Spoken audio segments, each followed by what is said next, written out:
प्रधानमंत्री नरेंद्र मोदी ने शनिवार को तिरुवल्ला में आयोजित एक विशाल एनडीए रैली को संबोधित करते हुए महिला सशक्तिकरण को अपनी सरकार की प्राथमिकता बताया।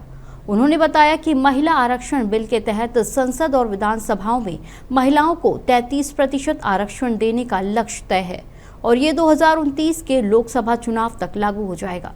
प्रधानमंत्री ने जानकारी दी कि संसद में इस बिल पर 16 से 18 अप्रैल के बीच चर्चा होगी और उन्होंने सभी दलों से इस पर सर्वसम्मति बनाने की अपील भी की। प्रधानमंत्री नरेंद्र मोदी ने शनिवार को तिरुवल्ला में आयोजित एक विशाल एनडीए रैली को संबोधित करते हुए महिला सशक्तिकरण को अपनी सरकार की प्राथमिकता बताया। उन्होंने बताया कि महिला आरक्षण बिल के तहत संसद और विधानसभाओं में महिलाओं को 33% आरक्षण देने का लक्ष्य तय है और ये 2029 के लोकसभा चुनाव तक लागू हो जाएगा।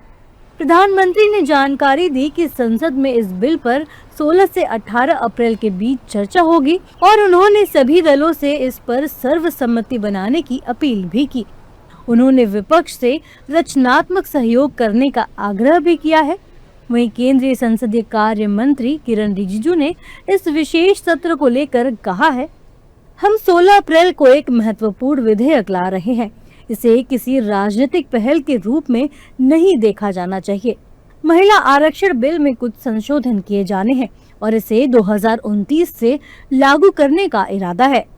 महिला आरक्षण विधेयक को लेकर बीजेपी नेताओं ने प्रधानमंत्री की तारीफ की है। इस दौरान बीजेपी नेताओं ने ये भी बयान दिया है कि देश का नेतृत्व सुरक्षित हाथों में है।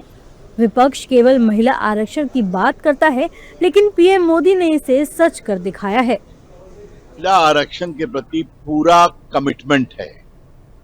आपने देखा उन्होंने सेना में महिलाओं को जगह दी। आज देश की बेटियां राफेल जेट भी उड़ा रही हैं। आज बीएसएफ में, सीआरपीएफ में महिलाओं को इतना अग्रणी स्थान दिया गया है।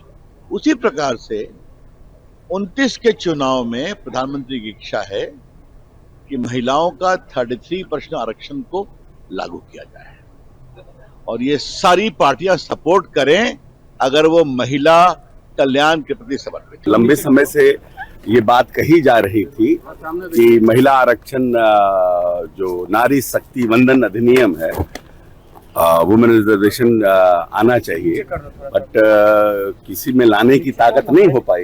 समहाउ सिर्फ चर्चा पे रहा, बात पे रहा। अब प्रधानमंत्री जी ने निर्णय किया है कि स्पेशल सेशन बुला के इसको करेंगे। मैं समझता हूँ कि जो आधी आबादी है उसको प्रतिनिधित्व करने का मौका मिलेगा और जो नीतीश कुमार का महिलाओं के सशक्तिकरण का जो आंदोलन था पॉलिसी के माध्यम से, उसको ताकत मिलेगी। हालांकि कांग्रेस पार्टी को चुनाव के बीच विशेष सत्र बुलाने पर भी आपत्ति हुई है। कांग्रेस सांसद इमरान मसूद ने साफ कहा है कि केंद्र सरकार महिला आरक्षण बिल ला रही है, अच्छी बात है, लेकिन ये चुनाव के बीच ही क्यों? बता दें कि केंद्र सरकार महिला आरक्षण कानून में उस प्रावधान में बदलाव करना चाहती है जिसमें परिसीमन और जनगणना के आंकड़ों को आधार बनाया जाना है। प्रस्ताव के मुताबिक परिसीमन के लिए चल रही या आने वाली जनगणना के बजाय 2011 की जनगणना के आंकड़ों को आधार बनाया जा सकता है। इसके साथ ही लोकसभा और राज्य विधानसभाओं की सीटों की संख्या बढ़ाने का भी प्रावधान है।